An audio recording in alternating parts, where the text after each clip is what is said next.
And Frank was down by the Washington Monument. You were updating us there, and we just want to know, we've got 100 D.C. police out there at traffic intersections to help with traffic. The military D.C. National Guard can help. What's the traffic situation downtown? The traffic situation is there is none. The only traffic moving right now are police vehicles. They've cordoned off the area downtown around the mall. They've got it under strict control. In fact, you could jaywalk with ease because there just wasn't any traffic downtown. Everybody got out. And you came back I came back on the metro. And I'd heard you say that the metro was closed at Union Station. It wasn't operating there, so I walked up to Metro Center and got on the metro there. Now, I've had a couple of people express to me some concern about riding the metro in the wake of this. I can tell you that my experience at Metro Center was there was a lot of security there. Yes. I felt very comfortable, and the trains were operating on schedule. Metro spokeswoman Cheryl Johnson said they were on heightened alert. They had security, but that their trains were operating. The only ones that weren't operating were at National Airport and Pentagon. They're just running straight through. They're not stopping there. The scene downtown was just surreal in the fact that you have the emergency personnel responding to these crises. And you have security personnel out anticipating another attack, which it seemed at one point, could be very realistic. And on the other hand, you have tourists walking around, wanting to get into the Washington Monument, wanting to go to the Lincoln Memorial, standing in line at the White House, and not understanding what's going on. And then they're told about the World Trade Center, and they go, oh, and then you see the look on their face where they don't know what to do. We came to Washington to tour. We came downtown to look around today. Now what do I do? And how do I get out? The most surreal thing to me, too, is I was standing there holding a portable television set, watching the World Trade Center crumble. I know. It was unbelievable. I know, and just look at this with the Pentagon, this big gash in the Pentagon. We want to take another look at the Springfield Mixing Bowl. If you want to know where the traffic is, Frank said you could jaywalk in downtown D.C. and it wouldn't happen. Here is where probably a lot of the traffic is, people heading home. I know that we haven't heard it officially, but it appears that some HOV restrictions are lifted. We know that people heading to Maryland or Virginia via the GW Parkway, especially Maryland, it's one way going north to help get traffic out of the area. Buses may be a little congested in some of the suburban areas because of the crush of people having moved from the city out, but they are still running. Let me just tell you, many key routes into the district are now closed. From Virginia, inbound routes 50, 66, 29, and the George Washington Parkway closed inbound. An Associated Press reporter was told only medical personnel are being allowed on those roads. Outbound traffic, okay, still open. Anyone who absolutely needs to get into the district is advised to use Metro Rail. And this again from traffic. D.C. officials say the Memorial Bridge has been reopened, and officials in both Virginia and the district say congestion is clearing up because they are taking steps to make the exit out of D.C. easier. Traffic signals in the city have been reprogrammed to the PM peak commute cycle. And this is the American Legion Bridge on the right of your screen. Everything's okay out there to the west. There were some moments today. We talked to a White House staffer who was on his way home, who said he was meeting in the White House with a foreign trade delegation this morning, and that the television monitor was on, but the sound was not on. This explosion happened at the Pentagon. The smoke was streaming into the air. They looked up onto the monitor, and there was a picture. But the camera angle made it look as if the smoke was barreling out of the back of the White House. Wow. And he said the trade delegation got very nervous. And then about 2 minutes later, officials walked in and said, gentlemen, we're evacuating the White House, and all but a dozen essential personnel were evacuated from the White House. There's this stubborn fire at the Pentagon. They just can't keep it down. Those flames, this is live, erupting and water being poured onto it. You know what's sickening? What? Just to think, there's a jetliner buried in there. Yeah. Dave Staddard is there at the Pentagon. David? David, can you hear us? Again, I'm sure Dave is trying to get the best vantage point of this. This is our camera looking in a window. I guess it looks like a 4th or 5th floor window where flames just Started up again. Dave said earlier they thought they had gotten the fire under control, but there are still hot spots because, as Mike just said, there's a plane somewhere inside of there, no matter how crumbled it may be and possibly full of jet fuel that just won't be put down. You made an interesting point earlier, Andrea. We got four jetliners were hijacked. I think all of them were bound for California. Probably so loaded with fuel. Loaded with jet fuel. To exact the most damage. And as Andrea pointed out, there are American planes and they're United planes. The disturbing thing as a traveler, Mike, is traveling as much by air as I do, especially out of Dulles. Yes. Security is very tight at Dulles. To begin with. I mean, to the point that I sometimes feel like I'm being hassled. And to think that these people were able to get aboard these planes with some kind of weapon to be able to hijack it. And we're going to have to wait to find out what it was. But if that's you think, disturbing in itself. You think airport security is tight now. Right. Wait till you see it. Because again, you wonder how do you protect yourself against something with all the security that we have. Let's go back. We have Dave Statter on the line now. You saw the flames erupting again, and that's the problem the firefighters have been having here. Every time that black smoke turns to white smoke, all of a sudden we see some more black smoke erupt and occasionally some flames.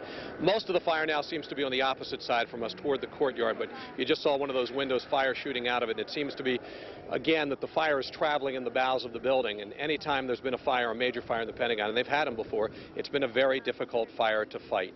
And here, of course, when you have a jet plane that crashes into the Pentagon, it makes it even worse. We talked to people who were up close, who were even a little bit closer than we were when we first arrived, and we were pretty close, and said they saw no signs of, as gruesome as it sounds, of dead bodies out there at the heliport in that area. But the Pentagon is very clear that there are dead people inside that building. They just don't have any numbers for us. Again, you saw 20-some people went to Arlington Hospital, and others we saw medevaced out of here. At least 2 or 3 critically burned, seriously burned people, possibly critically burned people, burns over most of their body that we saw. There's a team being escorted in here now by Arlington Police, apparently to assist the firefighters here with what they're doing here. We expect that they're going to have a tough time going through the debris here, that some sort of collapse rescue team will probably be called here if they haven't already. But there's still fire in this building, as you saw by the flames that were evident and the black smoke that's coming from the other side. Most of it on the west side by Washington Boulevard. That fire is now extinguished, and most of the smoke is no longer coming out of those windows, and we just can't see what's happening on the courtyard. You heard from Admiral Quigley a little while ago that the National Military Command Center, where Secretary of Defense Donald Rumsfeld is, they have smoke there. Now, we're going to show you some videotape that was shot, I'm guessing 45 minutes or so after we first arrived. This is when the center portion collapsed. It did not collapse immediately. It appears the jet impact was there. How much of the jet was actually inside the building and how much out, we can't tell you. We never saw any large pieces of the jet on the ground. We saw some small pieces right on Washington Boulevard. But at about 45 minutes, that's when the collapse occurred.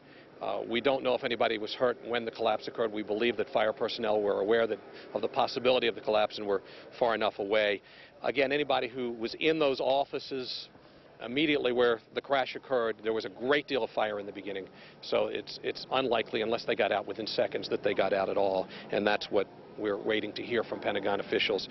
You've seen the number on the screen. That's for Navy and Marine personnel to report, something that we have not really much seen and have had to give out, certainly since I've been at Channel 9, the 16 years I've been there, to call in to find out what your duties are going to be. We're at the Citgo station, which is the quarters quick mart, which a lot of people have mistakenly gone in to think it's a public gas station. It's really for military personnel only, and it's been turned into a temporary press briefing area for the Pentagon, and Rear Admiral Craig Quigley is the Assistant Secretary of Defense for Public Affairs, and he has been forced to give his briefings here because all the press can't get up to the Pentagon. Mike and Andrea? All right, Dave, we see some trucks with red banding moving in right behind our banner. We've just covered them up. You can see the white tops. That's the Fairfax Urban Rescue, Fairfax Fire Urban and Rescue Team. They were deployed about an hour and a half ago by FEMA, and they are going to be deployed eventually when that building cools down, looking for victims. They call that a USARS team. You're correct. Your Yes. Urban Search and Rescue. Fairfax has one of the teams in the country. We've seen them being deployed around the world. We just didn't expect that they would be deployed this close to home, and they were just escorted in by Arlington Police, and will go to work to see if They can get inside there at some point when it cools down. It's unlikely with the amount of fire there, and certainly remember what kills people is the smoke, and there was a great deal of smoke from the fire. It's unlikely if anybody was trapped in there that this is going to be a rescue operation. It's most likely going to be a recovery operation. 70 members of this team are being deployed to the Pentagon site. Yeah. Thank you, Dave. Sure. All right. The producer just said in my ear, we've got videotape from New York of the planes crashing into the World Trade Center. It doesn't make sense. It doesn't you know, make it's like, sense. Here what it are is you again. saying? This is what happened about 9 o'clock this morning. That was the second plane going into the second tower of the World Trade Center. The first attack happened at 8:45. This happened about 9 o'clock. And about maybe 30 to 40 minutes later, we're going to see the first of the towers crumble into a heap of twisted metal. There again was that plane from another angle hitting the second tower. We're trying to make sense of this. Why on this date, September the 11th? The closest we can get is a U.S. judge had set tomorrow the 12th as the sentencing date for a bin Laden associate for his role in the 1998 bombing of the U.S. Embassy in Tanzania that killed 213 people.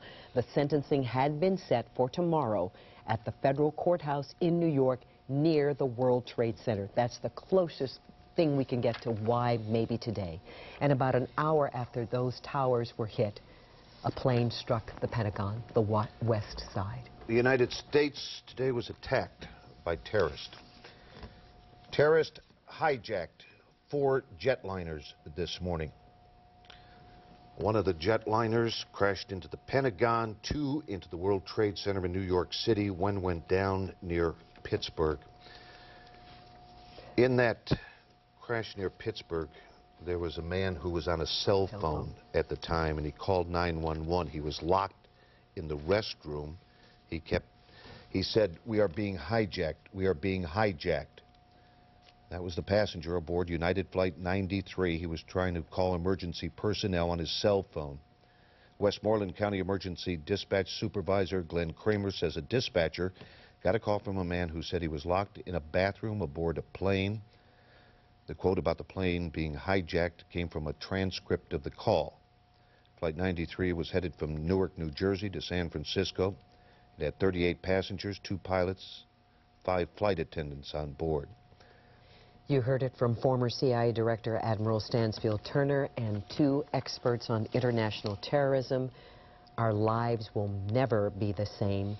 Everything about aviation, everything we do in this country will change from this day forward. That plane that we were just telling you about, the one that went down in Somerset County near Pittsburgh, according to Congressman Jim Moran of Northern Virginia, he had a briefing from military leaders. The speculation there is, we may never know for sure, the speculation is, well, you can see on the map, the plane went down in Jennerstown. Apparently, about 80 miles. Yeah. Well, anyway, Congressman Moran says after the briefing, apparently that plane was going to try to crash into Camp David. That's what we had heard earlier. Other mobilizations, we heard from CNN and then heard additional information from Lauren Ashburn at USA Today that 5 Navy warships have left the port of Norfolk. One, the USS JFK battle group, the other, the USS George Washington, reportedly headed to New York City to protect the East Coast line, and one headed to the Chesapeake Bay. Once the World Trade Center was hit, we have some videotape of the Brooklyn Bridge being evacuated. Look at that. People walking. Oh.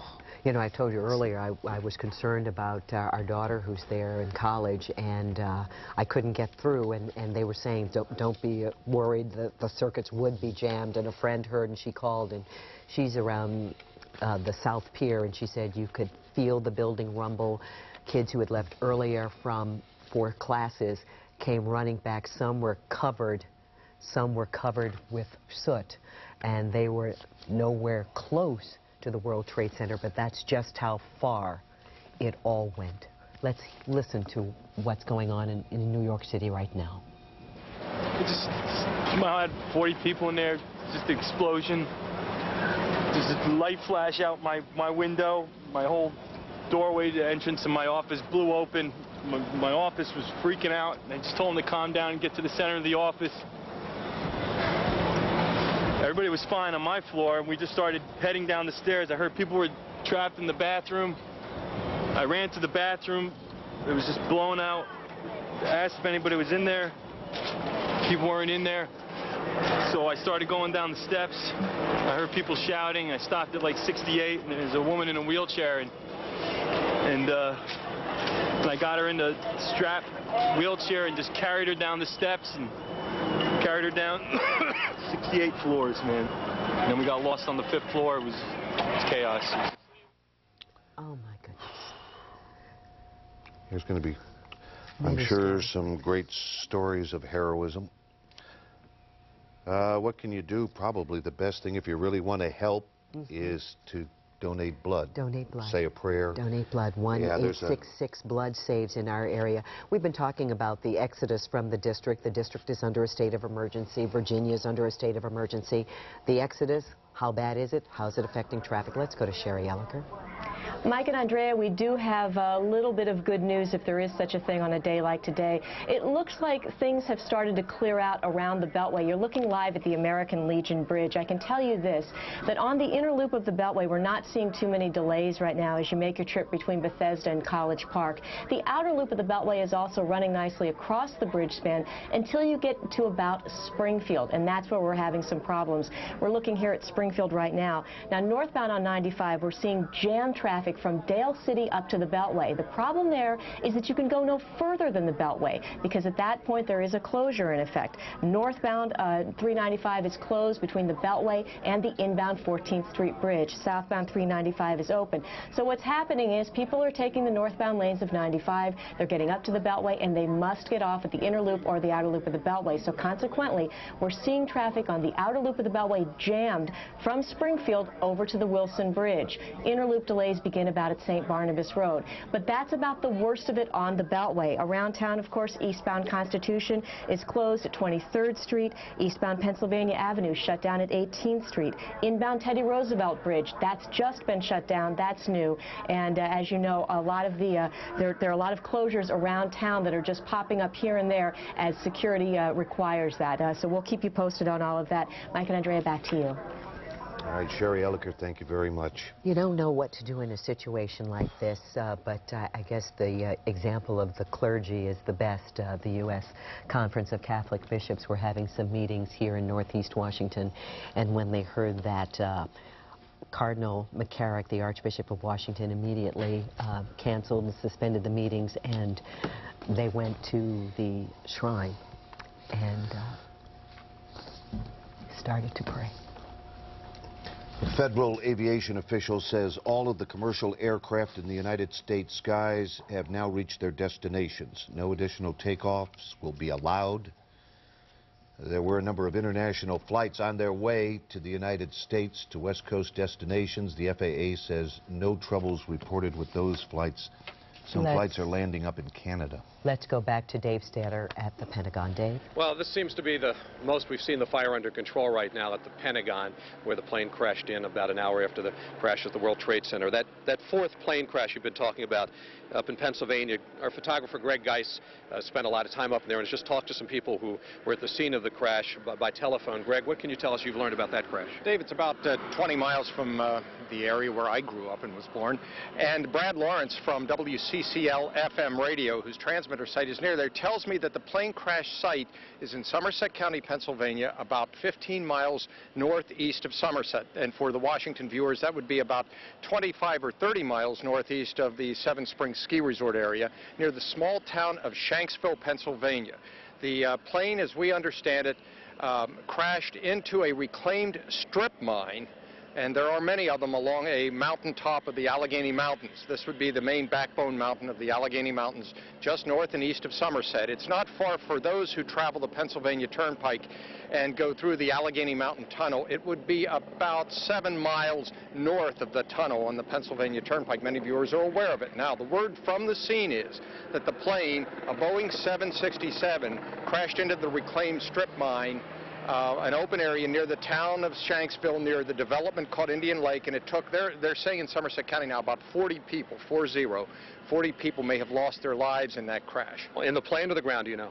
No, it was in the plane. As we understand, there were no ground casualties. It's a very rural, remote area, a reclaimed strip mine area behind what was in the late 60s and early 70s a recreation area called Indian Lake. All right, that's Greg Geis, photographer from Channel 9, talking to us about the plane crash, some information he's been able to get a hold of in Pennsylvania. Still fire here at the Pentagon. We're seeing some smoke coming up. The fire seems to be trapped underneath the roof of the Pentagon, between the ceiling and the roof, and I think even saw a little bit of flame coming through the roof. Yep, we're starting to see some flames come through the roof toward the courtyard side. The plane crash is where the scarring is, all that black sooted area. The plane crash was on that side, and where the gaping hole is, that's where the plane crash occurred. But the fire has traveled into the building, and now coming up through the roof. It's been trapped behind walls, between the ceiling and the roof line, and following pipe chases that run through this building, I'm sure, and electrical conduits. And that's been the difficulty for firefighters, just traveling through this building, trying to get a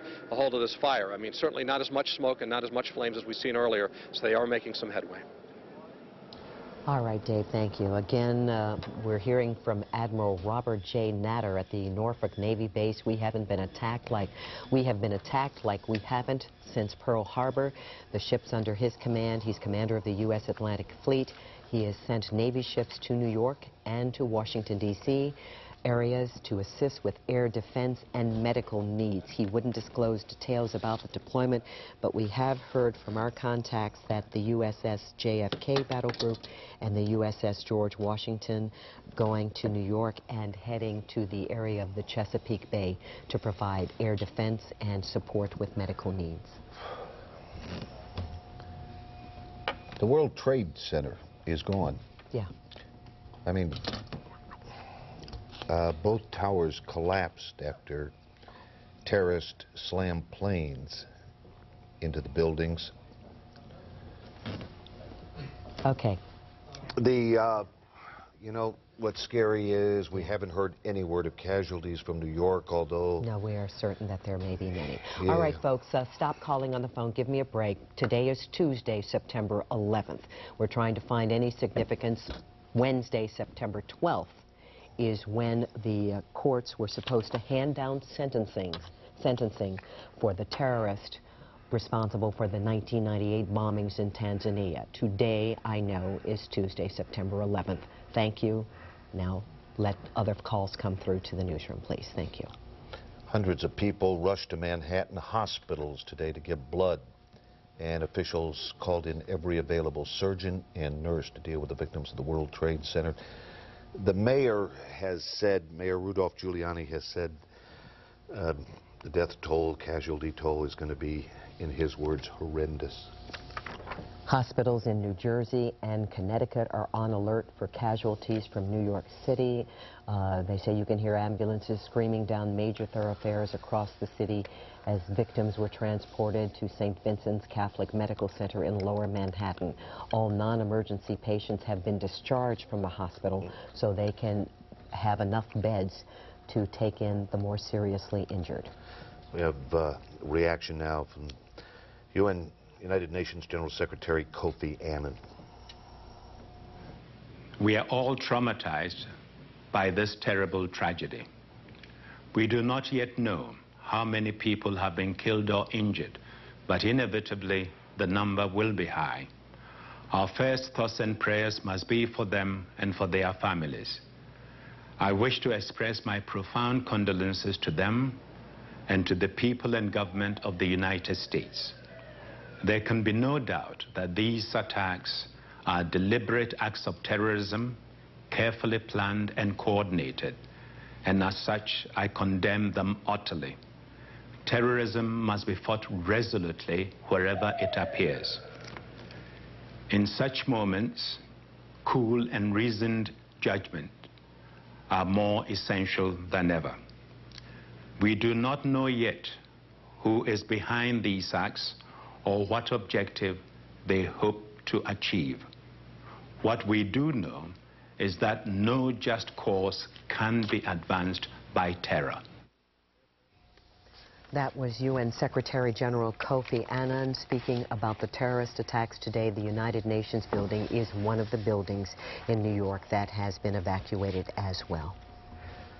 Do you get the feeling, seriously, that you're going to wake up any minute and say this was the worst nightmare I've ever had? I mean, it's just absolutely unreal, unbelievable. I feel like we're doing a B-grade movie or As the president said, today we have a national tragedy, but he also said he and the government leaders will do whatever is necessary to protect this country and the citizens of the United States of America. Right now we're going to turn this coverage back to CBS for a little while. Stay with 9 Eyewitness News. It will take us years to digest. Mr. Jenkins, there's never been a similar occasion. But on other occasions, there's been a lot of conclusion jumping, and a lot of the conclusion jumping has been wrong. Now, there is a sort of center of gravity building around the belief that this is the work somehow, some way, of Osama bin Laden and his organization. Give us some perspective on that. Certainly, the Osama bin Laden organization would have to be included in any short list of suspects, but it is really too early to jump to any conclusions. Keep in mind that it has been less than 6 hours since the first attack. Now, clearly, in terms of the enormity of the attack, the kind of an organization that would be required, the resources that would be required to carry this out, the style of the attack, that is consistent with some of the modus operandi that we've seen come out of the Middle East in the past. But let's wait for the evidence to take us to the conclusion as to who is responsible. Right now we know what has happened. It will take some hours, some days, potentially even some weeks to figure out who did it and exactly why they did it, if they needed a why. Brian Jenkins in Los Angeles from the RAND Corporation. Scott Pelley is in Lower Manhattan. Scott? Dan, thank you, Officer. Dan, I've made it down nearly to the base of the World Trade Center. I can see the building here. It is, Dan, it's very difficult to describe. What I see left of one of the World Trade Center towers looks to be about 10 or 15 stories tall. There is black smoke rising over the hulk, the sun behind it. Police officers are moving. The smoke is coming out. There's a building there are two buildings next to the World Trade Center. Both of them are involved in fire. There's fire shooting out of the windows of those two buildings. Large pieces of glass and pieces of these buildings to the street. Dan, the scene here on West Broadway is astonishing. New York City traffic was stopped and incinerated right here in the street.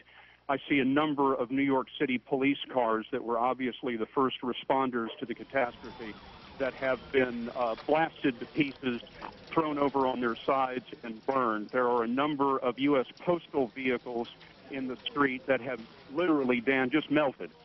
U.S. postal trucks that have melted in the street. There is a large bus, could be a city bus, might be a kind of a Greyhound bus. Impossible to tell because it has been completely burned away, and is sitting just in the middle of West Broadway. As I reported to you earlier, the street is thick with several inches of muck that is made of construction material and files and paperwork, all sorts of things that were in the World Trade Center building. But Dan, the site of the building itself, the site of the World Trade Center tower that I can see here is a hulk about 15 stories tall, shattered, broken at the top, with huge columns of smoke rising in front of the sun. Sorry, it's very smoky down here. And the smoke has turned bright orange as it rises over Manhattan because of the backlight from the sun. Dan? Scott Pelley, live from Lower Manhattan. Now, as part of our CBS News continuing coverage of the events of this day, I want to point out to you that every half hour, on the half hour and on the hour mark, we'll try to give you a summation of late information and what's happened during the day. So, you know, if you're not riveted to the television screen, just know that at or about the half-hour mark and the hour mark, we'll try to bring you up to date. Now, no suburban service in Manhattan. The only train service is leaving the city. NATO, the North Atlantic Treaty Organization, has called what's called an emergency meeting for 3 p.m. Eastern Standard Time. That'd be about 25 minutes from now. New York City hospitals now report themselves to be in, quote, desperate need of blood. We mentioned earlier that this was inevitable. It has happened. The American Red Cross is keeping New York City donor stations open. Now, if you're saying to yourself, what can I do? One of the things you can do is arrange to give blood if you're in an area, especially if you're in an area of New York City away from the downtown area where all the emergency work is being done. And let us note that on a national basis, there's a shortage of blood supplies, and when you have a catastrophic event such as this, and it's no good describing it as any other way, you have a catastrophic event such as this, there are bound to be shortages of blood. So if you want to know something you can do to help in this situation and in general, one would be to give blood. The Pennsylvania Medical Society has been asked to begin collecting names of volunteer doctors to travel to New York City and to the District of Columbia. Remember that the Pentagon was hit. To what extent the damage there, we do not know. What we do know is that there have been some fatalities at the Pentagon. How many? We do not know. There's absolutely no way to know what the casualties are, but mark well, this is a scene of the Pentagon where the smoke still bellows along the flats of the Potomac. The Pentagon in Northern Virginia, of course, just across the Potomac from the District of Columbia itself. But the casualties are expected to be very high from the World Trade Center collapse. Some people are said to be trapped in the debris. They're trying to organize to get those people out. All right, we're back with our coverage here at 9 Eyewitness News. We want to go to Dave Statter at the Pentagon, where the flames have erupted again on the roof. Dave? Well, every time it looks like they're starting to make some good headway on this fire, more fire erupts. The fire apparently, very obviously, trapped underneath the roof here, and the firefighters are having a tough time to getting to it. Right now, it looks like the roof is starting to burn off in the area where this crash occurred, particularly to the left side of the gaping hole that's there. And also there is some fire that we've seen, a little bit of fire to the right side of the hole. So this fire is not yet under control. Firefighters still having problems there. You'll see some flames occasionally erupting. The big question, of course, everybody has here is how many dead people are in there. All we know from the Pentagon is they say, yes, there are dead people in there, which we certainly had assumed all morning long. They still can't give us any numbers of dead and injured. Okay, Dave, we're going to go up to New York City and the mayor, Rudolph Giuliani. Very hard to save as many people as possible and to send a message that the city of New York and the United States of America is much stronger than any group of barbaric terrorists, that our democracy, that our rule of law, that our strength and our willingness to defend ourselves will ultimately prevail. And I'd ask the people of New York City to do everything that they can to cooperate, not to be frightened, to go about their lives as normal. Everything is safe right now in the city, and the people who are doing the relief effort need all the help they can get. And then, Governor, thank you very much for your assistance and your help and your support. Thank you. Thank you, Mayor, for your leadership through this crisis. This is a vicious attack upon New York. It's an attack upon America. It's an attack upon the whole concept of freedom and our way of life. And we cannot let these attacks succeed. The first step has to be to make sure we do everything in our power to protect the people and to save the lives of those whose lives are still at risk, and to help those who have been injured. And I want to commend the mayor, and I want to thank my colleagues from Connecticut, New Jersey, Pennsylvania, and the federal government have all offered and made ready support to help us deal with this ongoing crisis. The people of New York are not only the freest and most diverse people in the world, we're also, I believe, the most capable of rising to meet the challenges of this type of attack. And right now, we want New Yorkers to remain calm, to go about their business, to appreciate the fact that everything to provide for their safety is being done, to appreciate that everything that can be done to provide for the health and the needs of the people who are still at risk is being done, and that we will continue to work to make sure that we get through this as strongly and quickly as possible. I want to thank the federal administration. Secretary Thompson has been on the phone with me a number of times, as well as the President, for what they are offering and prepared to do. And we're just confident that, while this is a horrible attack, and one that is despicable and really unthinkable in its magnitude. We will get through this, and we will continue to have a great and free country, state, and society. Do we know the number of casualties at this point, sir? I don't think we really want to speculate about that. The number of casualties will be more than any of us can bear ultimately, and I don't think we want to speculate on the number of casualties. The effort now has to be to save as many people as possible. And I don't think we will know the answer to that until sometime tomorrow or the next day. Were there large numbers of firefighters? There are a large number of firefighters and police officers who are in harm's way, and we don't know how many we've lost. But there's no doubt we've lost some firefighters and police officers. Do you know anything about the cause of the explosions that brought the two buildings down yet? Was it caused by the planes or by something else? We believe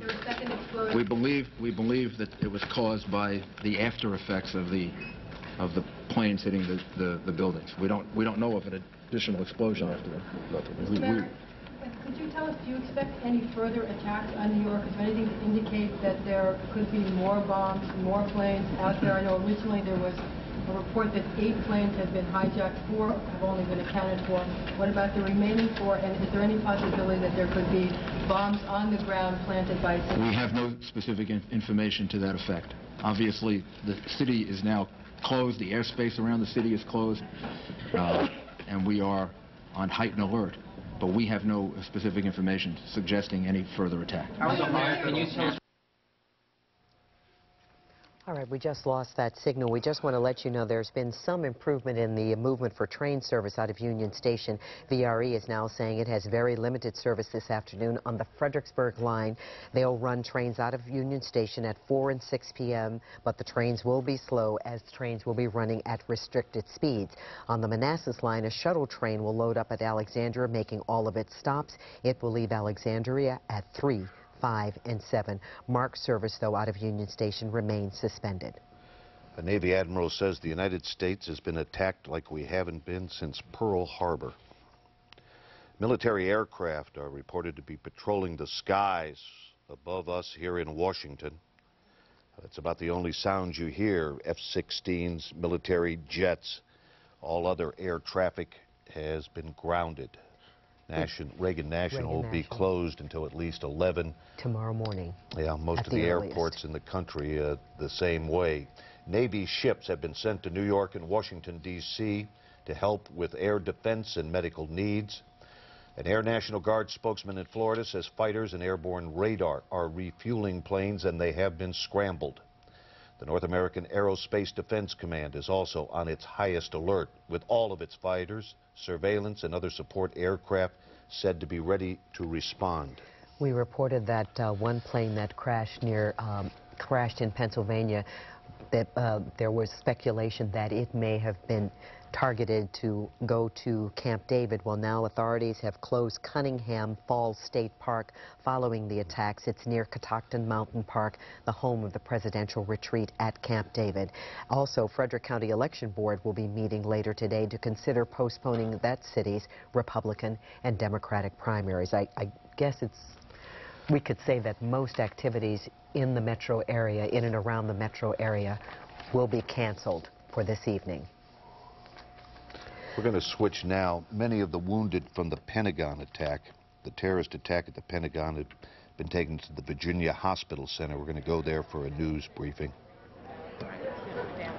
We probably have the same information as you do right now regarding the scene. What we've been told is that while there's triage tents available and many medical personnel and plenty of EMS transport vehicles available, that there aren't currently any more patients that are immediately available to be transported. Thank you, Dr. Severa. I'm sorry. At any point during the day, did you divert to another hospital? Were you overwhelmed at any point? We never diverted from to another hospital. Thank you. I'm sorry. Dr. Severa is, as we said before, the Assistant Director of the Emergency Department, and he does need to get back inside. You're welcome. Thank you.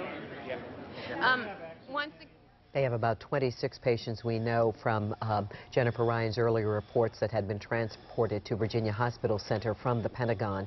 And a Pentagon spokesman said there were extensive casualties and an unknown number of fatalities. We just don't know the extent of the injuries. Jennifer said she saw some as minor as walking wounded with sprains, others with severe burns, and others with injuries that required surgery. The scene downtown, Secret Service agents at the White House shouted at tourists, "Get away, get away." At the U.S. Capitol, stunned congressmen huddled under the shade trees outside the Capitol building. Downtown, students ran to a dorm roof to watch the Pentagon, to see what was going on there. Inside the Capitol this afternoon, guards ran through the hallways shouting at people to leave. "There's a plane coming," one frantic guard shouted. "Get out, get out." In response to the attacks, there are more closings. Again, you'll find these closings as soon as we get them. We're going to put them on the bar at the bottom of the screen.